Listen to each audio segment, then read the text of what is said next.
We will call the meeting to order. I will begin by acknowledging that we are in Treaty 1 territory, the traditional homeland of the Métis Nation. I'll introduce the panel members. My far left, Linda McFadden. To my left, Linda Nesbitt. Our assessor today is Jennifer Martin, and our administrative assistant is Katie Sutherland. I'm Marcel Durando. I'll be chairing. We'll be hearing applications for revision of the assessment roll in accordance with the Municipal Act. The matters for which revision is requested have been described in each application. We will limit discussions to those matters. The statements that applicants or the assessor make at this hearing are sworn testimony, and anyone speaking to the matters must be sworn in. Be advised that comparisons of assessment of properties are not considered evidence of market value by the Board of Revision. The Board of Revision is appointed annually by Council and is independent of it and the City Administration. It makes its decisions on the basis of the evidence provided at this hearing and issues a written order that will be mailed to all parties as soon as possible. Please note that the Board's decision with respect to an application may be appealed to the Manitoba Municipal Board if the matter pertains to assessed value or classification, or the Court of Queensland if the matter pertains to an application of exemption from taxation. Should you wish to appeal, information on how to do so will be included with the Board order. With respect to the hearing process, I'll confirm the matters to be addressed with each applicant following the swearing in. We will then have the assessor's testimony followed by questions that the applicant may have, and then the applicant's testimony followed by questions. Each side will have an opportunity to summarize if they wish. Once all the evidence about an application has been brought forward, the applicant may leave. The process will repeat for each item on the docket today. The session will close after the applications have been heard, and the Board will deliberate in private and make its decisions. You will receive the order by registered mail as soon as possible. As information, all public hearings are live streamed, recorded, and will be part of the public record. And please have your phones on silent. Swear them in, please.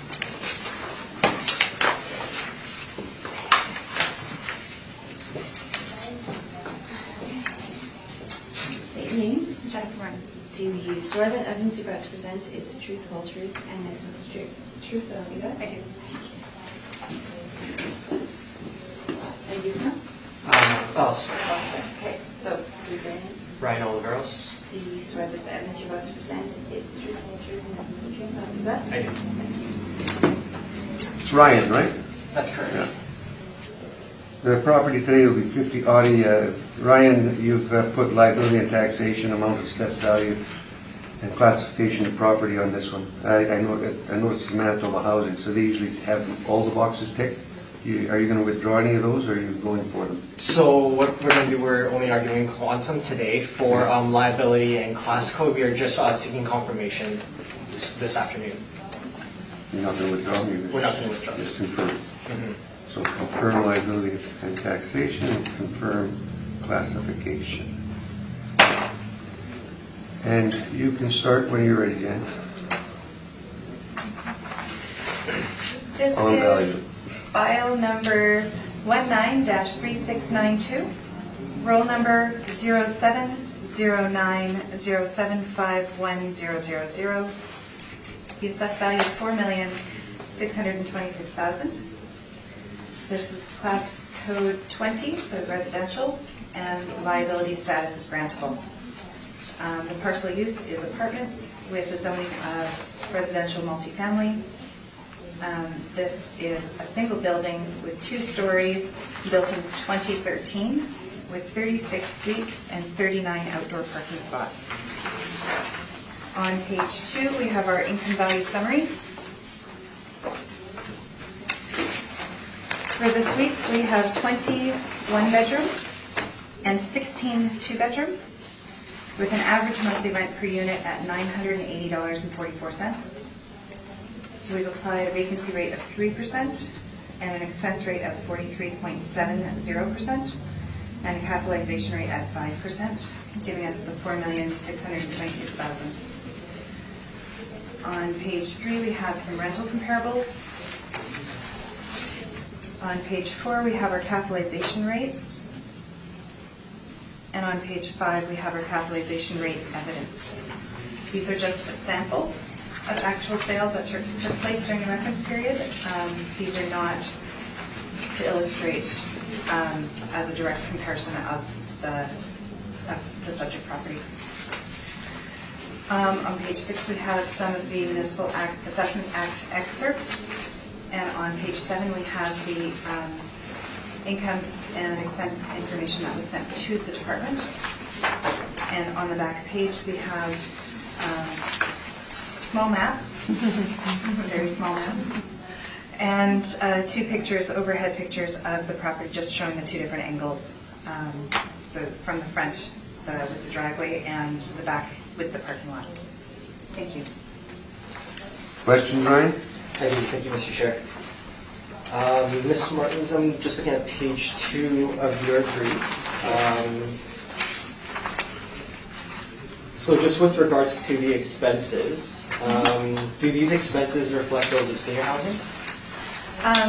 They reflect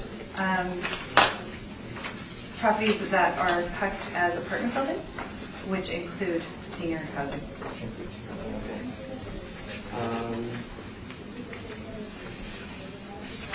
Just going to ask a few more questions on that point. On page 7 of your brief, you provided the income statements for the subject property, the income statement for the subject property. Guess we can observe with the operating expenses there.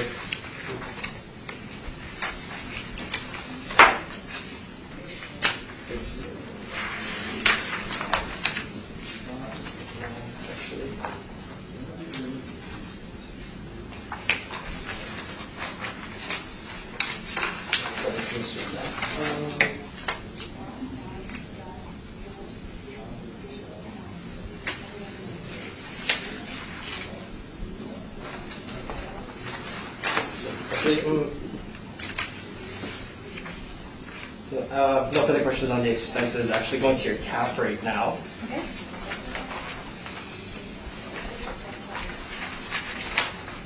Just looking at your page 5. Oh, and sorry, I have rebuttal evidence to submit. Is that still okay? Yep. It's on It's on the cap rates. the cap rate.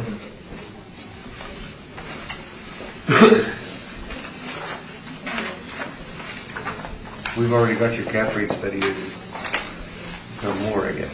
Yeah, that's the Yeah.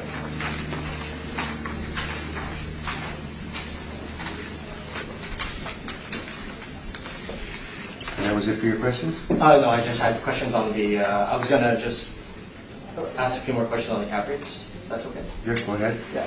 So just to confirm, on page 4, the cap rates you provided. Looking at City of Winnipeg, April 1st, 2018, low and high. City of Winnipeg, April 1st, 2018, the 20th and 80th percentiles. The NOI that you derived, is that also model driven to determine? Yes, it is. And looking at page 5, I'm going to be referring to my rebuttal here.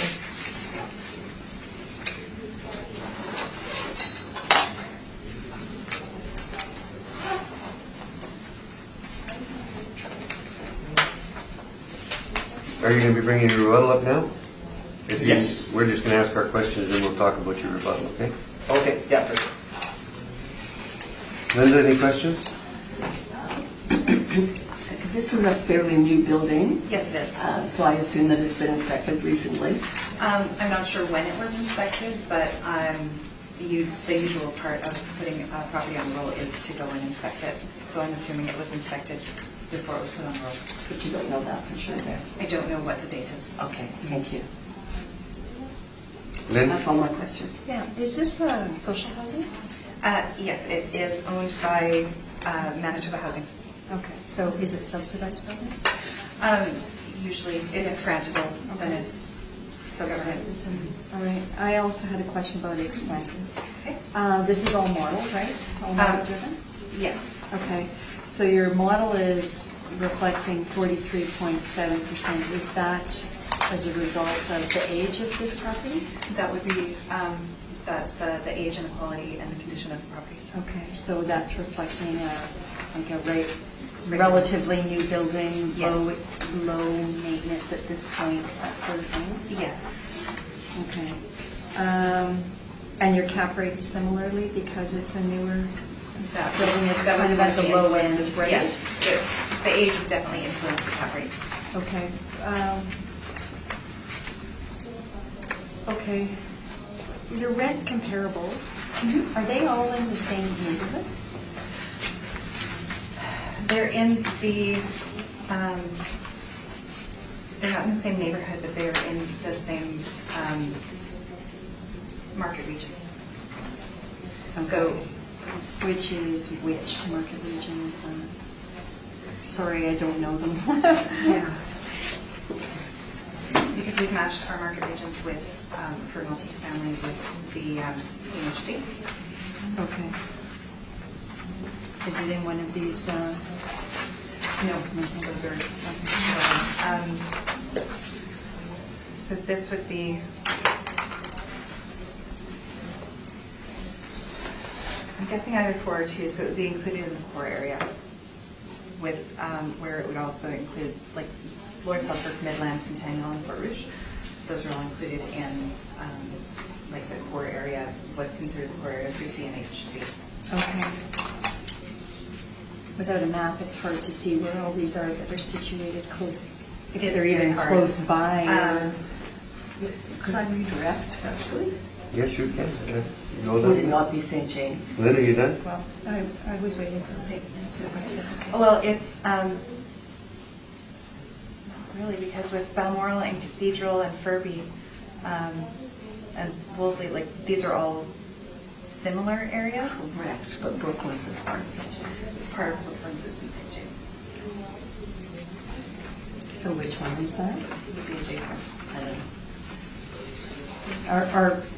Which one would be closest in proximity? And I don't even know.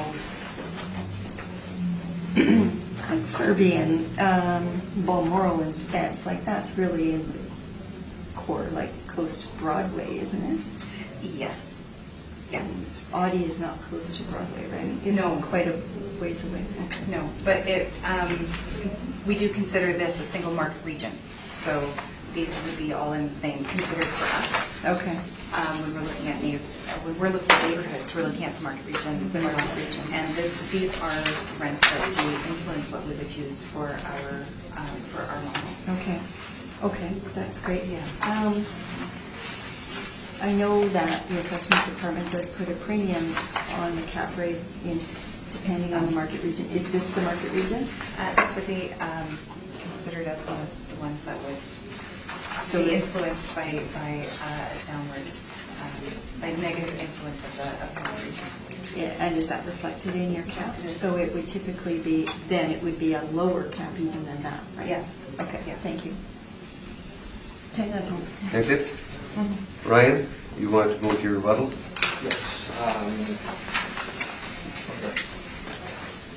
So just going through page 2, this is going to just link to my questions here. You can see on page 2 of the rebuttal, point number 1, a precedent the municipal board states that we should not consider a cap rate derived on a sale where there was an intent to renovate. In close, we have the municipal board order A-18-431, stated October 29, 2018, and it states the following: with 4 remaining comparables, sufficient concerns were raised by the appellant on 3 of them regarding the purchaser's intention to significantly renovate or alter the structures.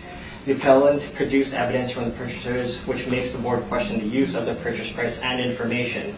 The first 3 cap rate comparables that the city has provided here, 191 Roach, 394 Talbot, and 285 Maxwell.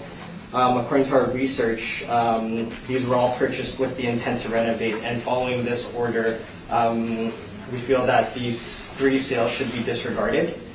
Point number 5, for ourselves, we've provided a full income approach and supporting documents showing the cap rate of 5.13% versus the assessor at 5%. The assessor has a burden of proof, but she does not show the workup, or from what I can see from the brief, the supporting documents have not been provided. So just with regards to the cap rate, Ms. Barnes, so you did state that these are not all of your cap rate comparables, correct? It's all based on the model, and we look at them as a whole? Yes, we look at the model as a whole, and these, as it says above the cap rate evidence, that these are a sample of sales that took place during our reference period and not meant to be direct comparisons of the subject property.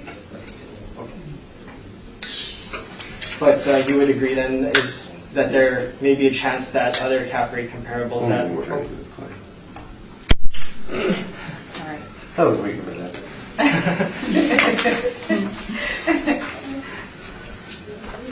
But you would agree then that other cap rate chunks that have potentially been used, they may have included properties with the intention to renovate?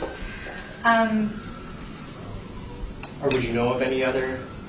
I'm not privy to the list of which sales were used for the cap rate analysis.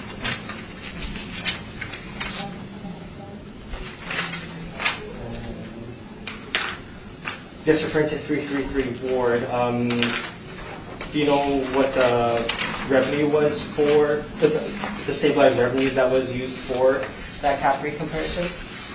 I don't have it with me. Okay. And the expenses, would you be aware of any of them at all? I don't have them with me. Okay. No further questions. Do you have any questions of his rebuttal information? Yes, I do. In regards to the first one, so let's look at page, there's an 11 at the bottom of it for the sales questionnaire. Now, the cost of renovation is indicated to be approximately $100,000. Oh, no, sorry.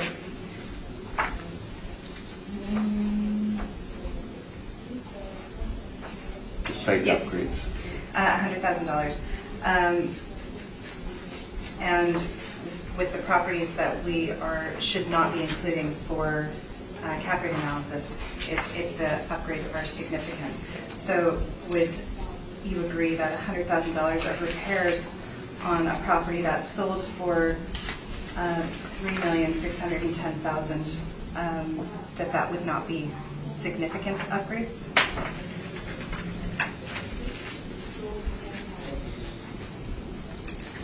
I'm actually not too sure about that point. Okay. Now with the next two that we're in discussion about the validity of, if we look further on, we don't see that first page of the mailer. Instead, we see an email for both of these. One is on page 14, and the other is on page 17. Is it reasonable to expect the assessment department to anticipate that the property is being used is going to be renovated when the information comes in September of 2019 on both of these regarding the renovations, when we have to do our analysis significantly before September of 2019?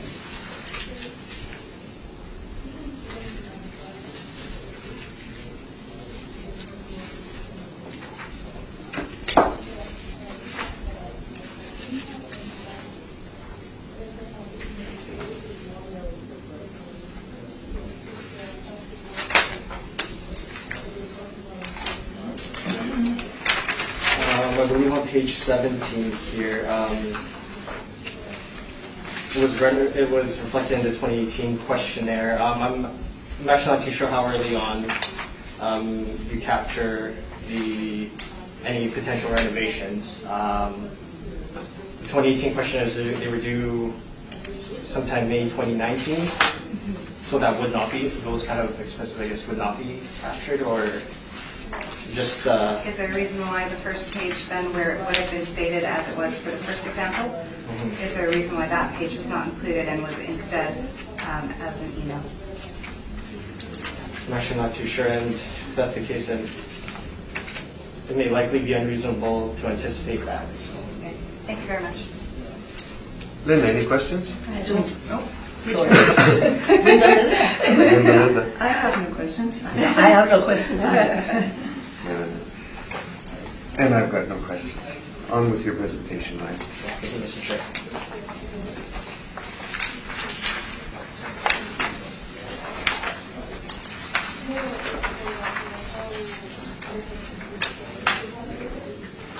Okay, so the subject property located at 50 Audie Street, it's owned by the Manitoba Housing and Renewal Corporation. Roll number 0709075100. On page 1 of my brief, this is just a summary of my report.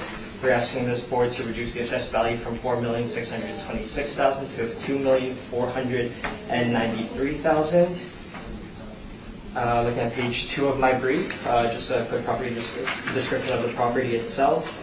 It's looking at 50 Audie Street, between Elgin Avenue West and William Avenue West in the Brooklands area of Winnipeg. The property consists of a 2-story structure built in 2013, presently being used as a multiple family residential building, more specifically senior housing.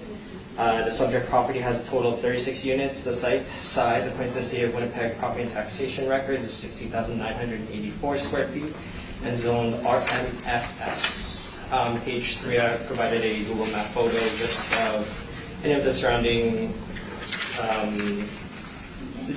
shows some of the surrounding commercial properties. There's a church nearby,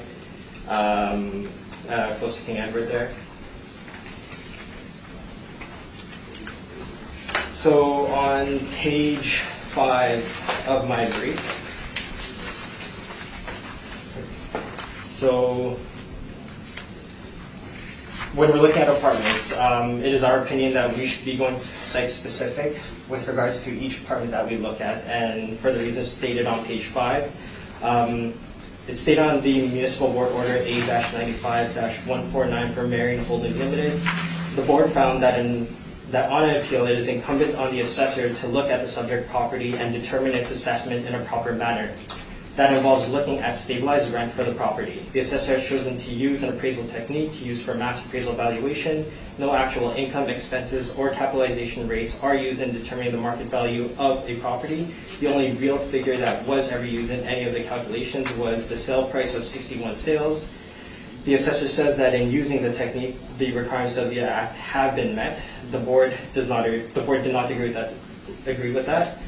And as a result, the board did find that the use of stabilized annual operating expenses is appropriate. So that was the first assessment in which the assessor used the income approach. Since the Marion Street Holdings decision in 1995, it has been a requirement of the boards to rule based on site-specific valuations. And according to that decision, the assessor's net income for mass appraisal is not acceptable. Going to page 6 of my brief, I need to make some corrections here. We're disputing the assessor's cap rate. It's actually 5%, not 5.25%. I'd like to make that correction. And the premium of 0.5% for basic finishes, small suite sizes, and limited parking, that was actually meant to be removed from this report.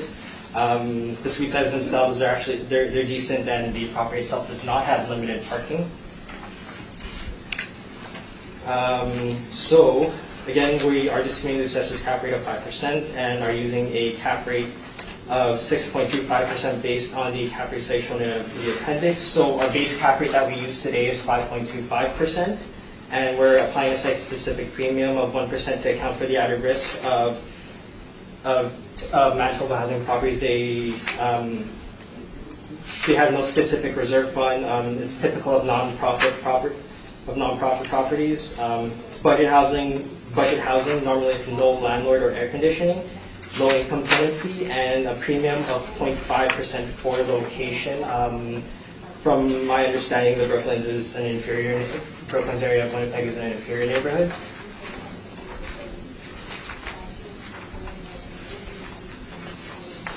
And just some support with regards to the premiums of our cap rate. This is located on the sub-appendix of my report. I apologize, some of the numbers did get cut off there. So looking at page 5, we have highlighted here the agent refers to the subject property as a low-grade residential investment, originally constructed as budget housing.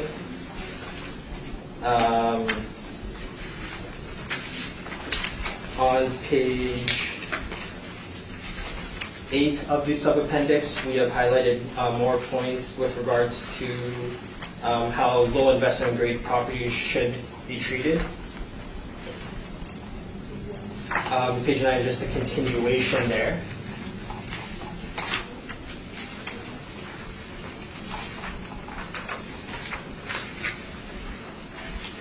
And on page 17 of the sub-appendix, you can see that the board... Sorry, where's the sub-appendix? So it would be after...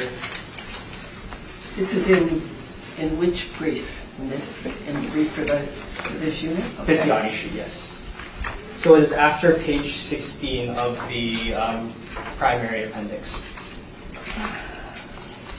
Okay. So I could go step by step with the page numbers I was referring to. Understood. Thank you. Okay.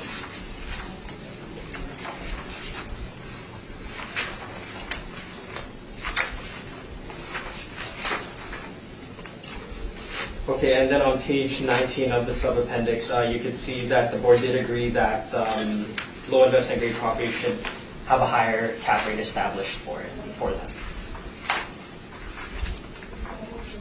So I'm going to backtrack here now to my income valuation on page 8.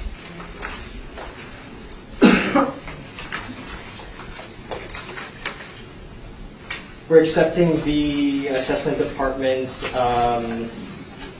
model effective gross income here of $410,843. For our expenses, we used actuals and removing any capital expenditures on line 27 of our evaluation. It appears that the owners of the property, there were some issues with the geothermal heating. As you can see on the income statements, they had quite high expenses throughout since 2016 to 2018. And this was from the geothermal heating. So for that reason, we made adjustments to the repair and maintenance to reflect, to remove any capital expenditures. And based on the expenses, based on the actual expenses, we had stabilized professional fees for average 2016-2018. Line 17, we took the average of 2016 to 2018. And repair and maintenance, we took the average of 2015 to 2018. That works out to about $1,865 per suite. Not atypical for a housing property. Typically, they are a basic finish, so the suites themselves would require high maintenance and repairs. And again, we've applied the cap rate of 6.25%, and we came up with a market value of $2,492,759, or $2,493,000 rounded. And that concludes my presentation. Questions, Jennifer? Yes. Do you have a maximum that you cap out at for a percentage for expenses? Do we have enough? Yes. So I believe the repair and maintenance study should have been accompanied with these documents here.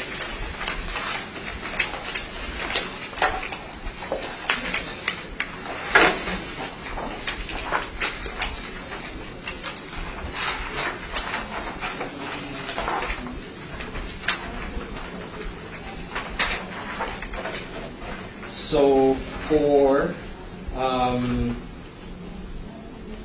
properties built in 1998 plus, we did conduct a repair and maintenance study of typical apartment buildings. However, again, these are for your everyday apartment buildings. For Manitoba housing properties, we would expect there to be only basic finishes within for these suites. So again, we would expect them to have higher repair and maintenance per suite, whereas these properties that we were looking at, and you can see that on page 2 of my brief here, which are not housing properties, would likely be built to a higher standard, and therefore would require less maintenance in comparison to a housing property. So that's why our repair maintenance, we feel it is fair at $18.65 per suite.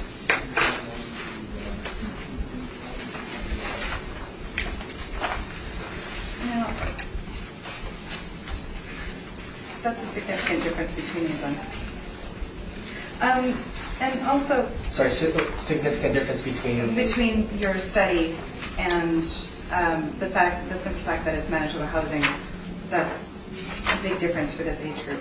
Yes, but I believe that's because these are more typical apartment complexes, and again, we expect there to be higher finishes, whereas housing properties, again, more basic finishes, therefore more preventive maintenance in our opinion.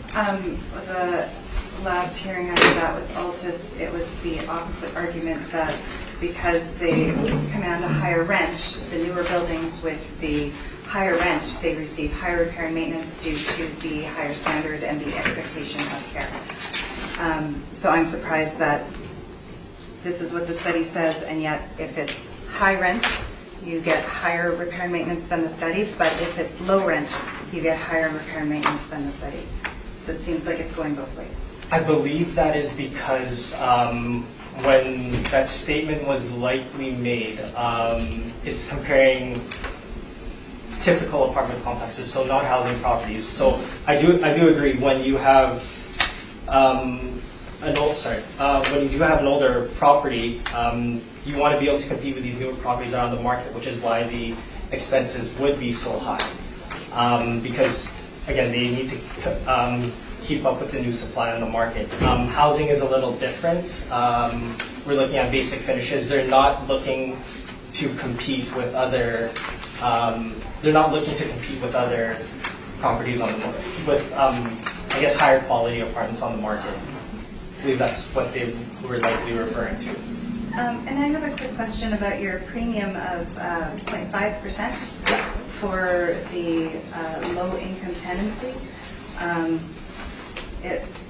I did the quick math here, and it looks like we're attributing a decrease in $217,000 based on the fact that the people that are occupying this property are of low income? Well, yeah, I guess that should have been more effective for senior housing, so geared towards seniors, so. Yeah. Okay, that's all. Thank you.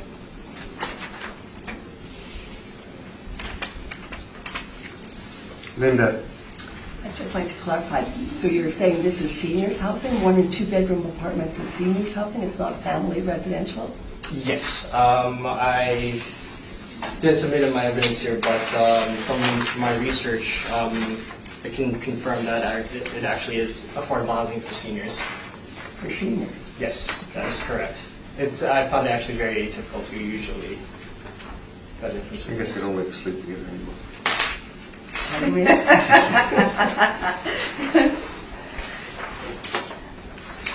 snore too much. That's what I mean.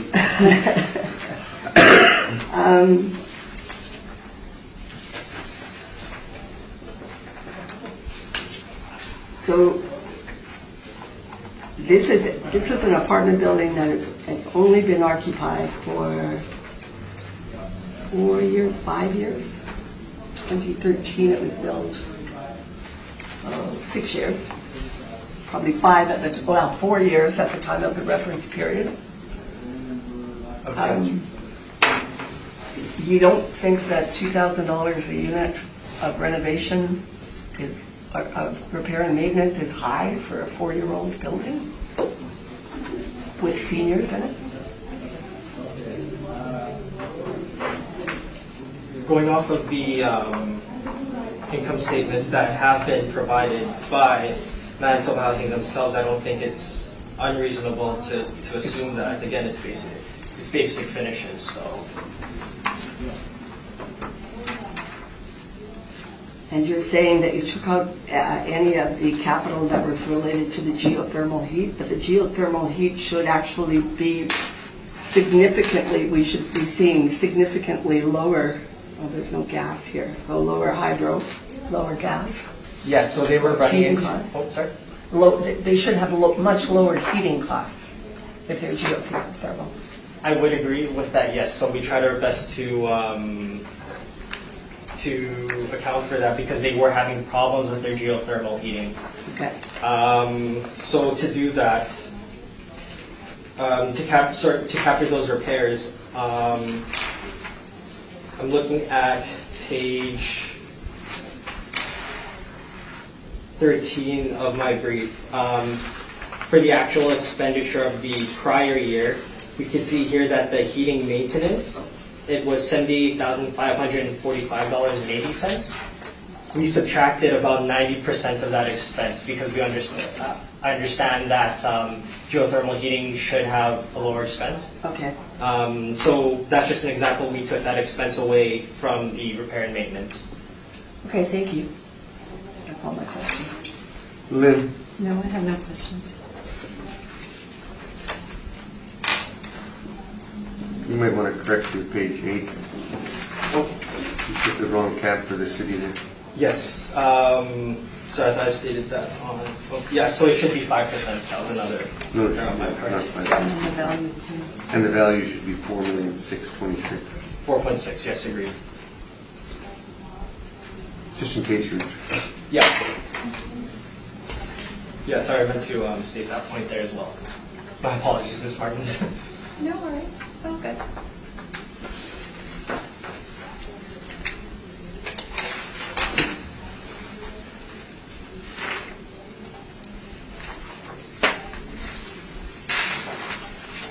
Where does Ms. Martin have the per unit cost at? I don't. On expenses, 179 divided by that.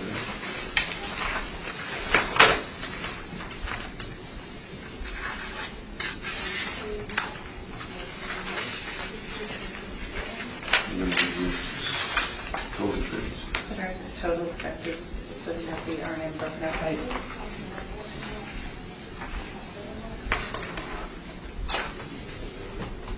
What you have it at? Or that's total expenses, we don't have the R&M broken out. Yeah. So if you're comparing our 179,538, Yeah. you'd be comparing it with the 255. Yeah.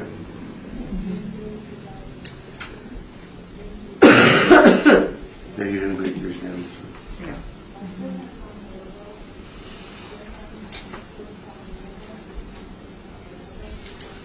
I've got no further questions. You want anything in summation? No, thank you. Nothing? Okay. Item number 8 will be 800 Wolseley, and it's amount of assessed value. Jennifer, when you're ready. Bless you. This is file number 19-2337, roll number 12082895000. 800 Wolseley. The assessed value is $3,039,000. Classification is 20. Liability status is taxable. The parcel use is apartments, and the zoning is R2, so residential 2-family. We have that the actual, one building, 2 stories. We have the actual year built at 1967 with an effective year built at 1977. We have 24 suites with 24 outdoor parking spots. Page 2 shows the suite mix with 12 one-bedroom and 12 two-bedroom units, with an average monthly rent of $1,018.17, a vacancy rate at 2.6%, an expense rate at 46.8%, and a capitalization rate at 5%, giving $3,039,000. On page 3, we have some rental comparables. And these range from $959 to $1,077. Yes. And then our standard information in here. We do have a mailer with, it shows on the information on page 7. It shows what is expected for the particular apartments. And it shows that there's $45 per suite for the outdoor parking stalls. On page 9, we have some pictures of the property. Thank you. Ryan, any questions? Yes. So I'm looking on page 2 of your brief. So again, everything is model driven, the revenue as well as the expenses. Yes, it is. Okay. Now moving on to page 3. Looking at your comparables number 1 as well as 3 to 5, all older than the subject property. Would you agree? Yep.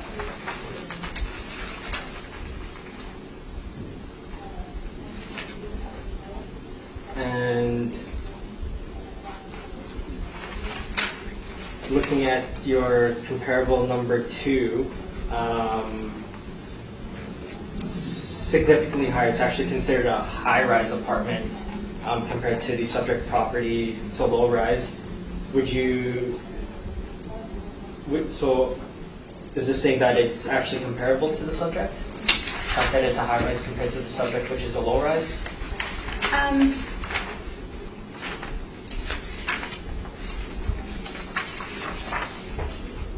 It might be less comparable than some of the others. So would you agree that typically the rents on some of the suites such as for some of the suites such as the ones on the higher floors, they would be higher rents? Would you agree with that, or? I haven't done enough research into that to find out. Okay.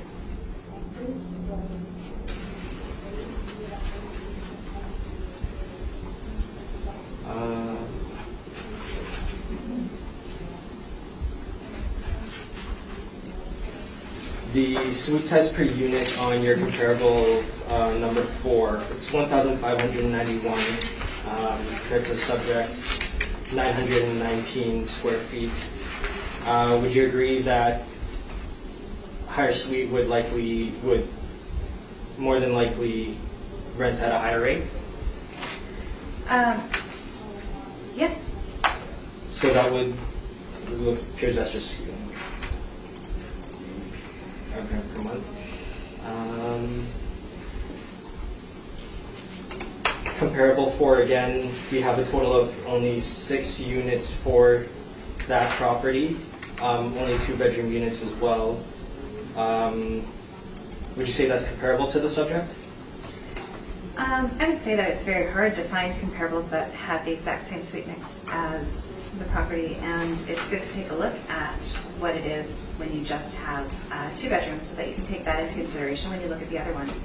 So it's not saying that this is the ideal property and that we should be using that as an exact comparison of the property, but it's good to keep in mind what rents are being obtained by properties that are in the neighborhood. It's also in an inferior neighborhood, being over on Furby Street. So if you're looking at rents and all the factors that will influence the rent, somebody would perhaps pay more for rent on Wolseley than they might on Furby.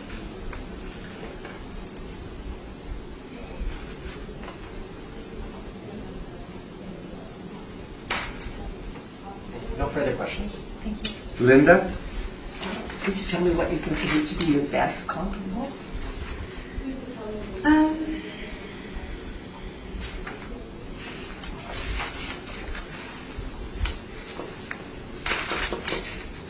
All of them have different features that would be good comparables. The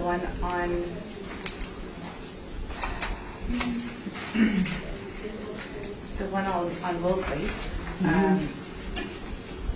is, I would think, it's the closest in area, being 812 Wolseley as opposed to 800 Wolseley. But that again, it's a 3-story as opposed to a 2-story. It has a bachelor suite, and it was built in 1912. So as far as that goes, I'm not sure what the renovations were on that, especially since ours, we see that there is a 10-year difference between the effective year built and the actual year built. So it's really hard to say. Okay, thank you, that's all my questions. Lynn? I do have a question about your cap rate. Okay. So this, first of all, when you're looking at a cap rate, your model, does it look at the effective year built or actual year built? It looks like effective. Effective. So we have a 1977 building with a pretty low cap rate of 5. The last property was a cap rate of 5. It was a 2013 building. Yes. So I'm trying to, is there a certain age breakdown? You have the same cap rate for buildings that are 30 plus, 35 plus years. We're looking at different neighborhoods, and we're looking at different. You said this neighborhood was compared to Well, that one. it's in the market region. It's I in the think you same said- market region. So Yeah.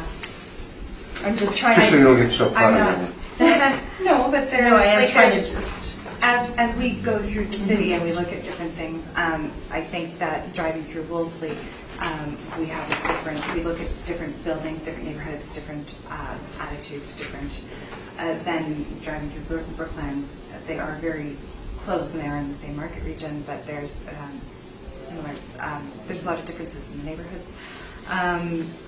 And looking at the ages of the property, that does show that that property is a 2013 and this one's a 1977. So there's something that is having the one at 5% and the other one at 5%.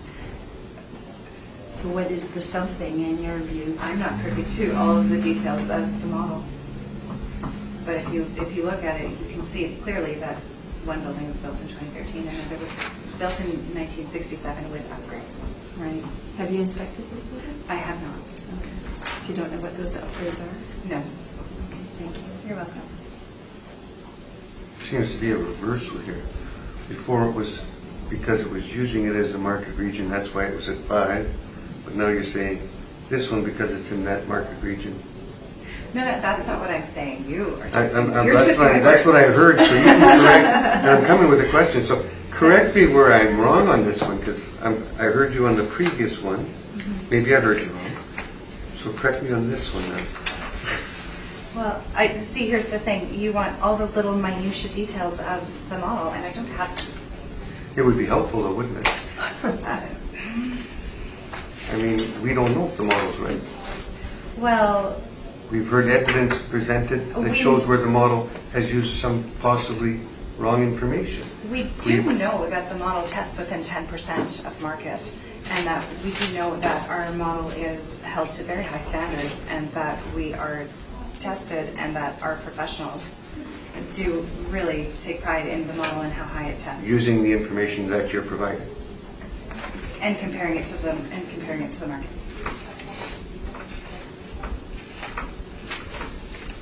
And if you look at the information that from all of the briefs that we get and from the cap rate studies, for the most part, our model is within 10%, which is a very small difference. So go to your cap. And it's nice for you provided some of the outside information on Colliers, CBRE, and Cushman. I mean, their low on this one is 5.5, and your high would be 6. That's on CBRE. Yes. We don't have anything, well, no low rise on, the other one's 5 to 5.75, so 5 would be their low. On Colliers would be 5 to 6. So 5 would be their low, 6 would be their high. Are you saying their model is wrong? That No, they're using? I'm saying that we don't know which sales that they're using. We don't know how many sales they're using. We don't know, just as we don't have all the information. But we do have that information from them if you read their cap rate study, which is right here. Did they include all of their cap rates? Have you All ever of not it? gone through it? Maybe we should go through it today then. If you like. Well, it's just, if you're saying that they haven't provided, would you like to go through your cap rate and give us a... I would like to go through it, yes. Well, let's Just do a that then, personal because, matter. I think it's important that we try to understand this to the best of our capabilities.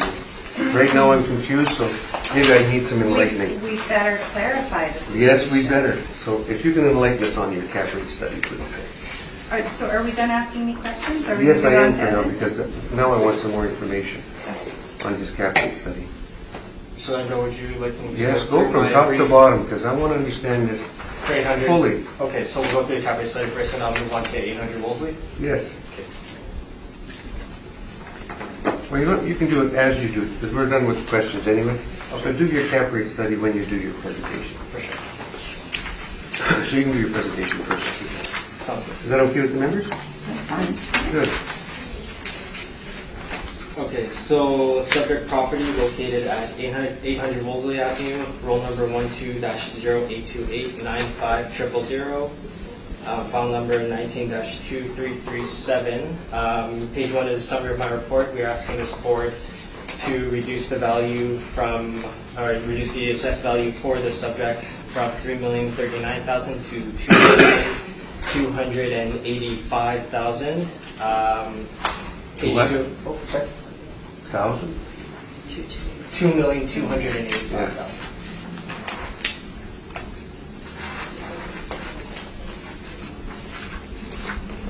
Page 2 of my brief, again, subject property is located on the east end of Wolseley Avenue between Chestnut Street and Walnut Street in the Wolseley area of Winnipeg. The property consists of a single 2 1/2 story structure built in 1967, and it's presently being used as a multifamily residential building. The total gross floor area is approximately 22,050 square feet. The subject property has a total of 24 units, including 12 one-bedroom units and 12 two-bedroom units. There's a total of 18 outdoor parking stalls reported as being on site. The subject site is irregular in shape, and the site size, according to the City of Winnipeg property and tax station records, is 22,000 square feet, and it is zoned R2. I've provided a further map on page 3. Page 5, like I said in the previous property there, we are looking site-specific, and we should be basing the evaluations on the site-specific income and expenses for the properties themselves. Page 7 of my brief, I will go through my income approach. So we have used the actual rents in place at the subject property, so $235,567. This works out to $818 per suite. The vacancy is actually already included in the gross potential rent. After including laundry and parking, we can obtain an effective gross income of $253,545. Going through the expenses now. Again, we use the actual expenses from 2015 to 2017. For line 16, we use the average, which came up to $90 for the professional fees. Line 17, $2,220. Line 19, again, use the average from 2015 to 2017. For line 25, we have used the average again for 2015 to 2017. And repair and maintenance, $27,380. And that's the average for 2015 to 2017 as well, removing any capital expenditures for the repair and maintenance where necessary. We do remove the capital expenditures, and that works out to $1,140 per suite. And we've applied a 6% cap rate based on our cap rate study, which I will go through right now with you today.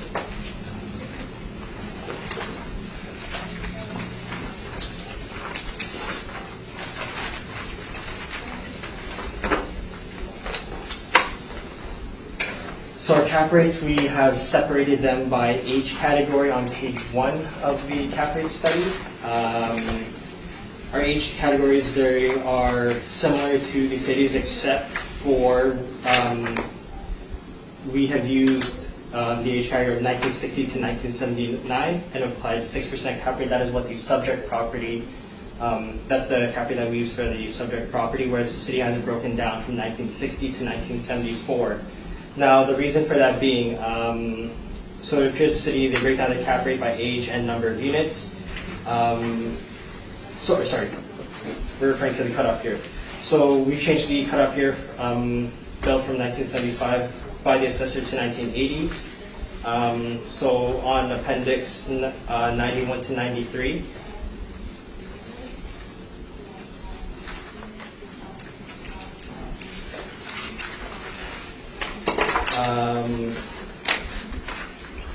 it shows the assessor's manual showing the apartments built by age category. So on page 93, the largest number of apartments is the age group 1960 to 1974 with 716, and the second highest age group of 1975 to 1997 with 422. So we believe that the largest group of apartments was built in the 1970s, and that apartments in that decade are very similar to each other.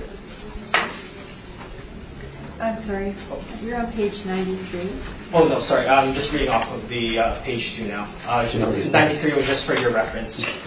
Okay, but that's okay, because I 93. have different numbers on page 93 than what you were just reading, so I was trying to find the number. I believe that needs to be On the corrected. effective year built, in that second table. I was back there. Yeah, that's so that was 1960 to 1974 is what? So 1960 to 1974. Sorry, that's actually on page 94. It looks like we just need to update that. that page is not updated. The page 2 is not updated. It should say page 94. Okay. Okay. So we believe, again, that the largest group of apartments was built in the 1970s, and that apartments in that decade were very, very similar to each other. It's not reasonable to have a cutoff in the middle of that decade with two different cap rates. One of the differences in age group is that the standard width of fridges, stoves were 24 inches in the 1970s and changed to 30 inches in the 1980s. So we believe that all apartments built in the 1970s should have the same cap rate, and that the cutoff should be 1980. The assessor has burden proof to show why apartments built between 1975 to 1979 are superior to 1970 to 74, or that there is a significant difference. So also the increases of apartments built after 1997 was 93 as of January 2015 to 130 as of May 1st, 2017. And 156 as of January 2019, indicating greater pressure for older properties relating to rent vacancy and level of repair and maintenance.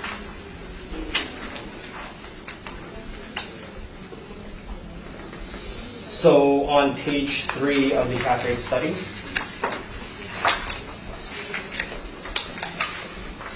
we've provided a summary of our cap rate comparables. These cap rates, they're calculated by stabilizing the actual income and expenses for each property on a site-specific basis. On page 4, we have provided a table showing the cap rates from the market reports generated by Colliers and CBRE. And it should be noted that Colliers, they do include closing costs, which is why we have added a premium of 0.1%. You can see that on the table on page 4. And I also note that the cap rates indicated by Colliers has increased by 0.25% because mortgage rates have increased by 0.6%. So investors, they are wanting a higher return on their investment because of those higher mortgage rates. And it's further supported by the Bank of Canada's overnight interest rates. This is also on page 4,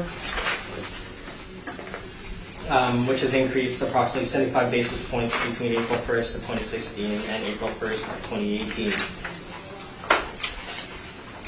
So pages 6 to 14, we have provided the income approach for each cap rate comparable that we have used, and these are all the cap rate comparables that we have used in our analysis, which is why we feel that our cap rates that are indicated on page 2 are well supported.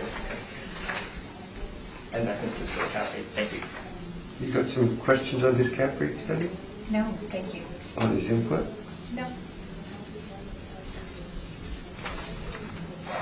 Lynn? No, I have no questions. Linda? You have to know. No. So that's page 94. Yes.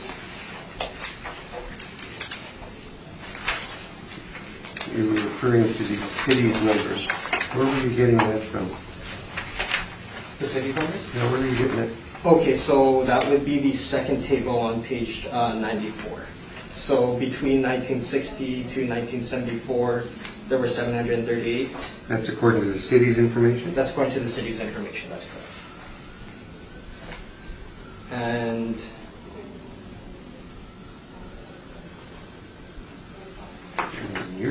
Where's the page then that refers to your study on years?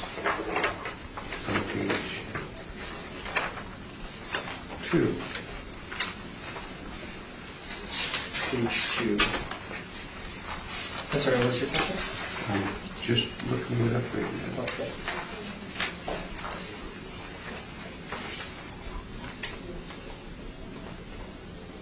See, on yours, you broke it down from on your page 1, 1960 to 1979 at 6%. That's correct, and that's The city has 1960 to 1974.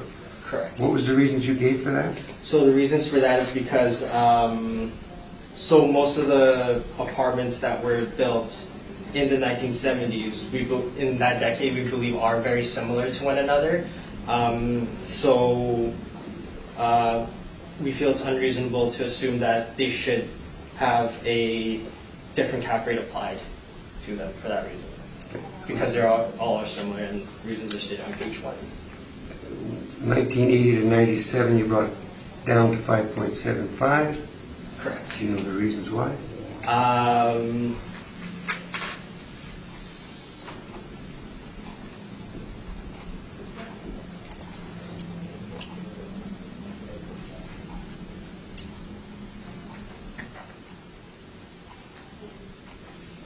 I do not know.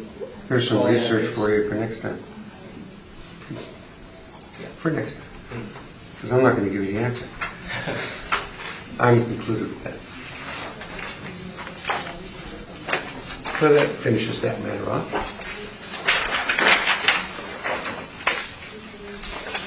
Well, is that the last one? His evidence. Yes, he did go through his evidence. You went through your evidence, didn't you? Yeah, he was all the numbers. Don't you remember hearing it? Okay, maybe I thought we were still back on No, you went through that. study. I know, I heard him. I had a question though. Oh, did you? Okay, go ahead. Ask I have me a question about, I asked you. sorry, I thought you were referring to the No, Catholic store. everything, because you did it all at once. The water expenses. I know Yes. you say they're based on actual, but they've gone from 4,600 to 10,000 to 14,600. What's going on with water?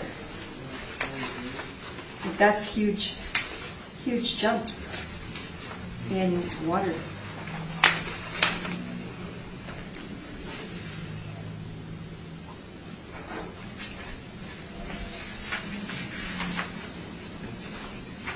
I think it was the same. Actually, not too sure on that point. It's likely that maybe we should have taken an average on that, possibly. I know that's Altus's methodology. They typically use the Typically, yes. actual for the last year, but that's, like, it's gone up quite $10,000 in 3 years. Like, that's just odd. Yes, I know when they're fluctuating. So we do typically use actuals with our income approach, but if we see any fluctuations, just as we see right now, and maybe that I should have recognized, an average would be acceptable in those cases. Okay, I can do the math on this, but maybe you've already done it and said it. What is the average rent that this works out to? $818. $818. Okay, so I did record it separately, properly. Okay, thank you. Linda, do you have any questions on his information? No? Now we'll move ahead. Yes, no, thank you. Could I ask the assessor one question? You may. You moved your effective date up. is it reasonable to assume that if this was at the original date, that cap rate would then be 5.3 at the top of the range for? I'm not sure what the cap rate would be, but if it was in the original date, there would be an adjustment. Okay, thank you. That concludes the matter. Let's move on to 429 Capel and its amount of assessed value. When you are ready, Jen.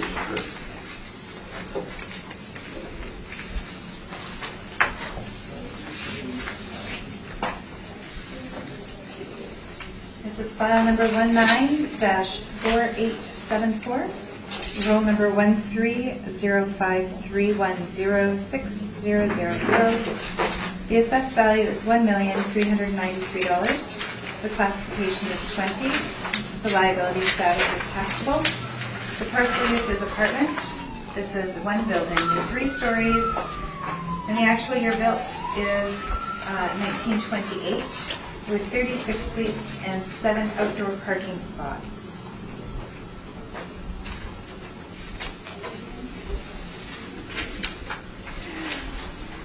On page 2, you can take a look at the suite mix. We have 14 bachelor units, 22 one-bedroom, giving us our 36 units.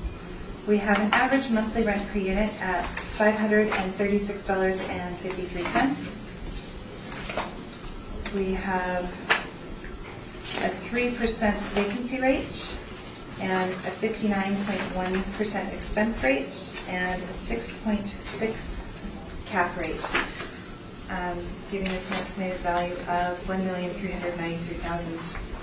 We have some comparable rents on page 3, ranging from $449 a month to $587.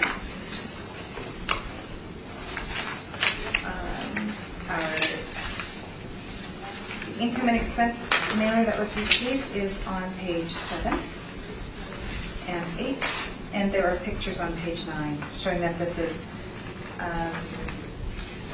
just a little bit south of Sargent Avenue between Balmoral and Kennedy. Thank you. Questions, Ryan? Yes, thank you. Ms. Martins, does the gross potential rent generated by the model, does it include parking? No. No.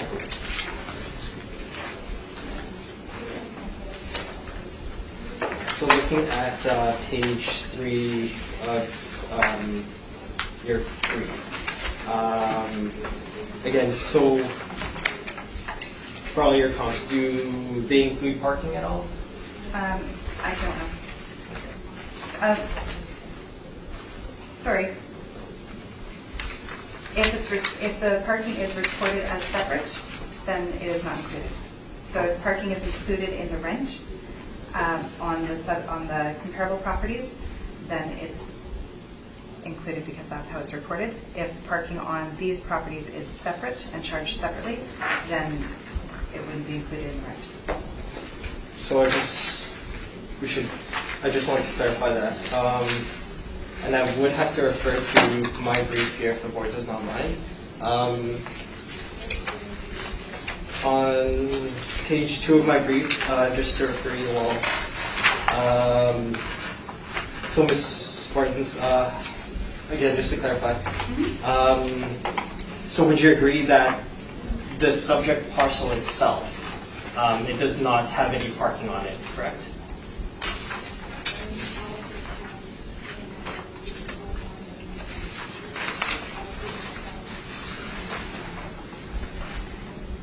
We have that it's reported that there are 7 parking spots. So I do have on record that I believe that the parking is actually on 425 Capel, not on the subject parcel itself. Would you agree with that point? I can't agree because the information that I have doesn't match up with yours. Okay. So we may have different information. Okay.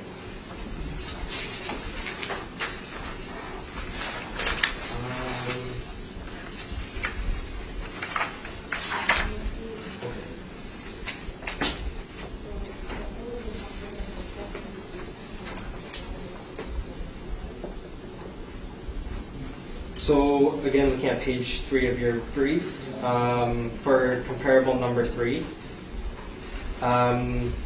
would you agree that it has a more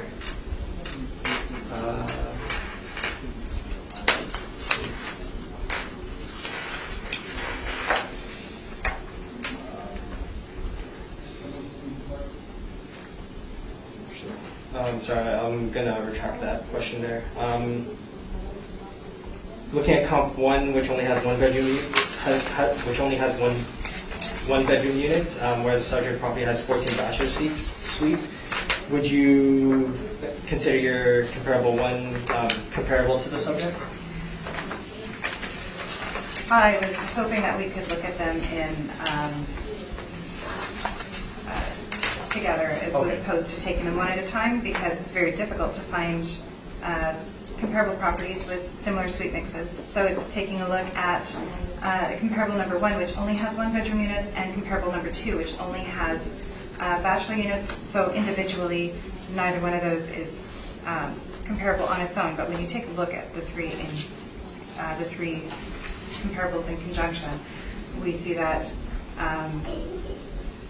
we have a comparable for bachelor units at $449, and we have comparable for 1 bedroom units at $587. So I'm not saying that the average of each of these should reflect the average of the subject property, but that we have a range, that we've got 1 bedroom apartments close by at $587 rent a month, which are, again, you're looking at this, and the 1 bedroom units at $587 are smaller in square footage than the average for the subject property. And then we've got we've got the bachelor units on comparable number 2, which we're coming out at $449 a month. And again, the square footage is significantly smaller than the subject property average. So all your comparables, they are significantly newer than the subject property. Would you agree?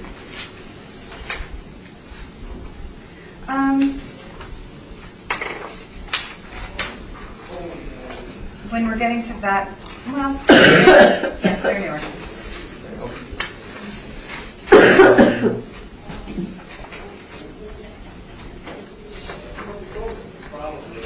So, and in comparison to subject property, which is older than the rest of your comparables, it looks like we're kind of going on the higher end of your range here.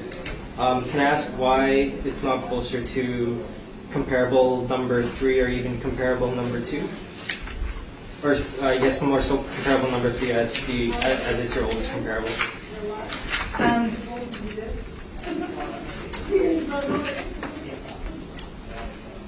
Because it's model driven, and these are just samples taken from the model, from what's been submitted to us.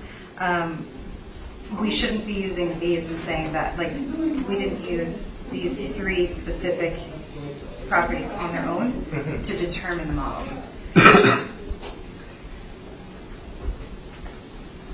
These are just to show that we have examples that are comparable, and to show some of the properties that are in the neighborhood, in the range, that are somewhat similar to the subject property.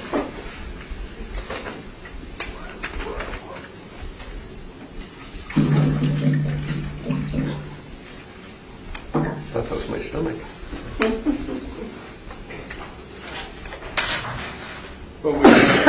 But would you agree that out of the 3 comparables that are shown here, comparable 3, we could reasonably say that's the most comparable out of what you've presented today? Or would you agree with that statement? It's hard to say, because it. No, I wouldn't agree. I don't know the buildings well enough to say that that's an accurate statement. No further questions. Thank you very much. Lynn? Yeah, did you inspect this property? No, I did not. Okay. So, is there anything in your file that indicates if there's been any work done to it? It's 1928.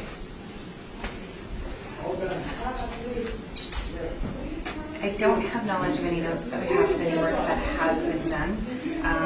the condition of the property has been adjusted according to reports that we've gotten, and which is shown in the higher cap rate and the higher expense rate, and the lower rent. Okay. That we have worked hard at making sure that the condition actually reflects what we're getting, and one of the ways that we see that is by looking at the income expense mailer. Okay, so what is the condition? Poor. I was just looking at the income and expense mailer on page 7. And the total expenses reported here were 145 to 132. Yes. But the NOI comes in at 77.9 versus your 91.9, almost. Yes. Almost 100, almost 92. Well- So, did you take a look at the expense mailer when you? I didn't look at the expense mailer, but it was looked at, and Okay. it was adjustments were made to the model, so that this isn't an individual adjustment that's a one-time override of. It was adjusted so that the condition reflects, and just because the condition reflects the property doesn't mean we'll get exactly the right numbers. Okay. It's in a range. Okay. Okay, thank you. You're welcome. Linda? I have no further questions. No, I got no questions. On with your presentation. Thank you, Mr. Chair. So the subject property located at 429 Capel Avenue, roll number 13-05310600. Page 1 of my brief, I provided a photo of the subject property. We're asking this board to reduce the value from $1,393,000 to $977,000. Going to page 2 of my brief, there's a map provided of the subject property. It's located at 429 Capel Avenue, on the north side of Capel Avenue between Balmoral Street and Deacon Street. Balmoral Street and Deacon Street. And the property consists of a 3 and 1/2 story substructure built in 1928 and is presently being used as a multiple family residential building. The subject property has a total of 36 units, including 14 bachelor suites and 22 one-bedroom units. Parking is located at the adjacent property on 425 Capel Avenue. Site size, according to the City of Winnipeg taxation records, is 8,155 square feet and zoned D for downtown living. Page 3, I've provided another Google Map photo, just to show some of the amenities around the area. So it backs onto Sister McNamara Elementary School.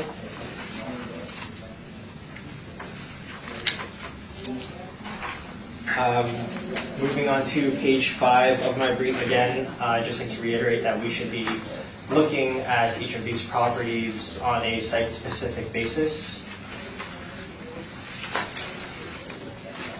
Going to page 7 of my brief before I move on to the cap rate again.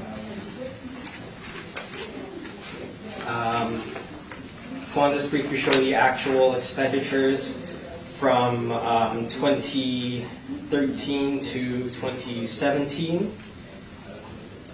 The actual net operating income from 2013 to 2017.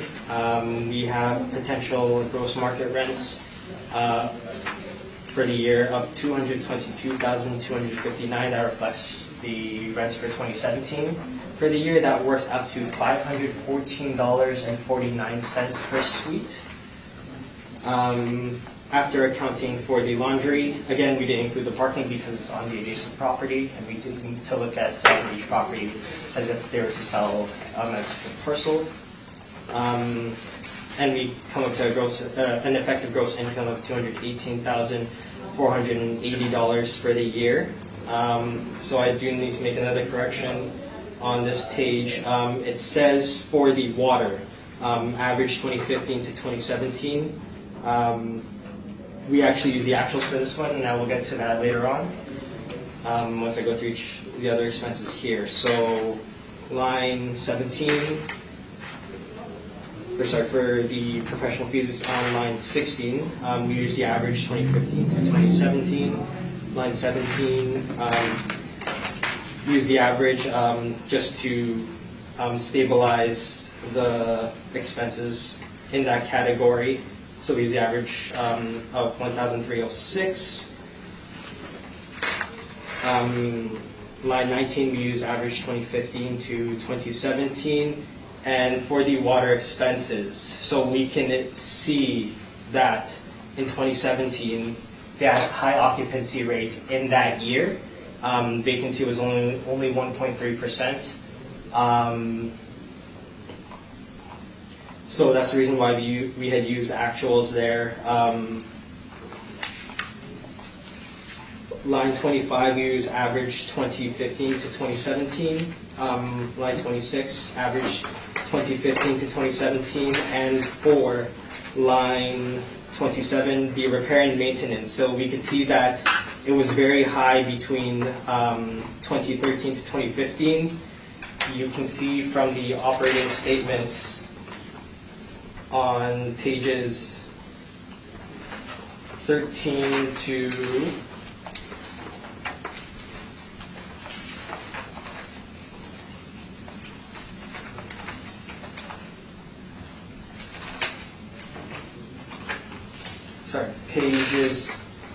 10 to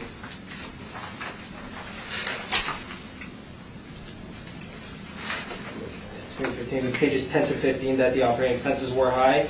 I'll admit there should have been adjustments for 2013 and 2014 here. That's 90,559 and 84,494.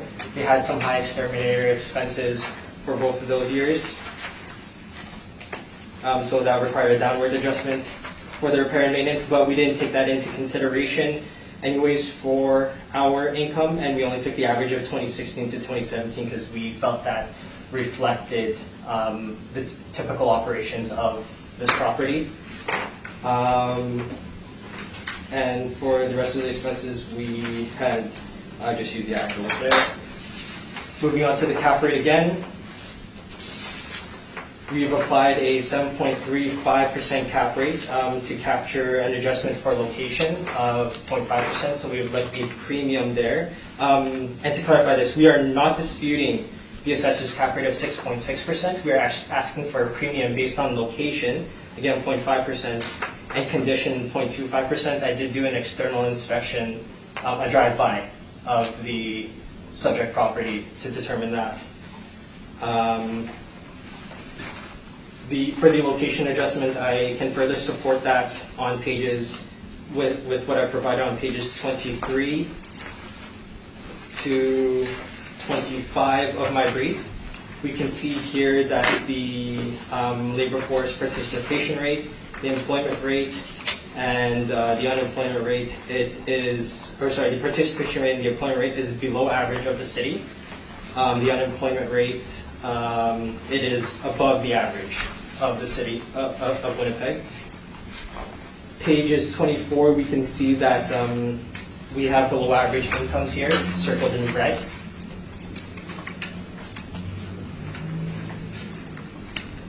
And page 25, that's just further supported for 2015. For the household income, again, it's below the average of the city.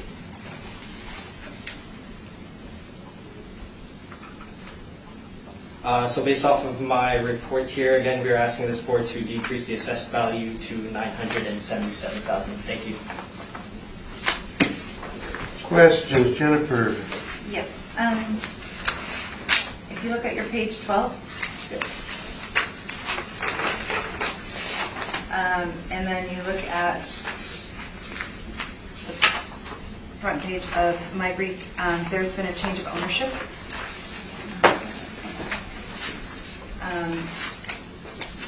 Your letter of authority, letter of authorization, was that from the current owner or from the previous owner? I believe that was the current owner. I did confirm with the client that we are still working this property.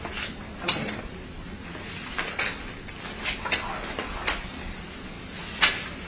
by Asteroid, isn't it? Sorry? Asteroid runs this one? Asteroid runs this one, yes, and Asteroid is our client. Just making sure.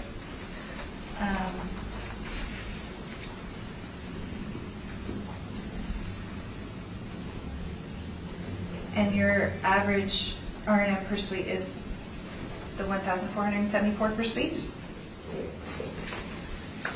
It is, yes.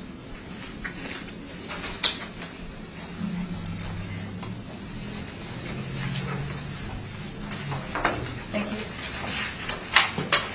Lynn? No questions. Linda? No questions. Do you have any capital expenditures for 2014-15? For 2000. Any capital expenditures that were done in 2014 and 15? I didn't see any in there. Might have been 16 as well. Capital expenditure. Yes, I was aware of those. I will just go through this here, I believe. Okay, 13 we only provided just a lump sum number, so I can see that, or on that. But again, it does appear higher, so we would expect capital expenditures there. For 2014, you can see here that the exterminator expense, 17,949.78. If I'd gone to that, I probably would have removed that expense just because it was very high. That's not very typical of an apartment, from my understanding. Suite repairs, we can also see that is quite high as well. I'm going to go through that too much in depth. So that's for 2014, 2015. That was the year the vacancy was at 6.3%. Yes. Oh, sorry. 2014, 6.3%? 15. 15, okay. So yeah, 2015, we had major expenditures of 171, 693.95, which we removed from the repair and maintenance. So, And 16 you're asking about as well. 16, repair and maintenance 52,434. That seems to now fall in line with how the property would typically operate. So at this point, I can neither confirm or deny that there was any capital expenditures, but I feel that we have stabilized the income. 17 was the best year they had after the renovations, I guess. Yes.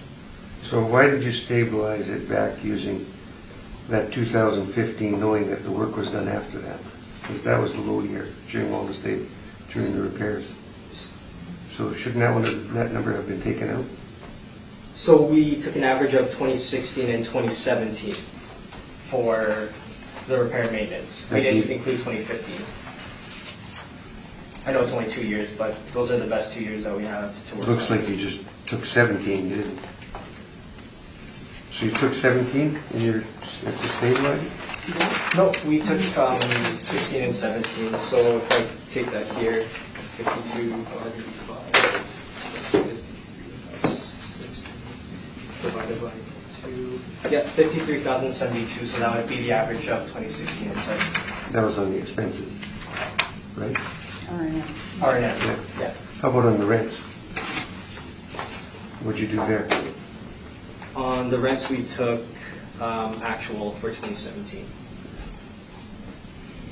But you took that was the actual, then you took a vacancy. On the last property, you didn't take a vacancy, you said it was included. Yes, that's because that's what the operating statements have shown for the last property.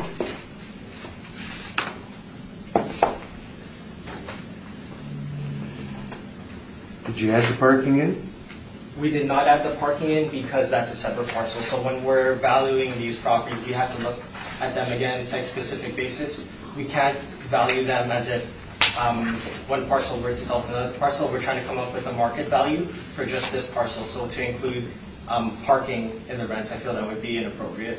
But they're showing it on their statement. they are showing it on their statement, correct, but then As again. revenue. As revenue, that's correct, but then again, we have to look at these parcels as if they were to sell individually.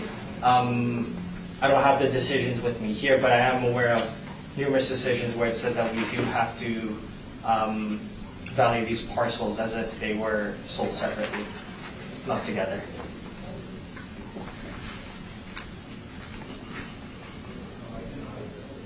I'm okay now.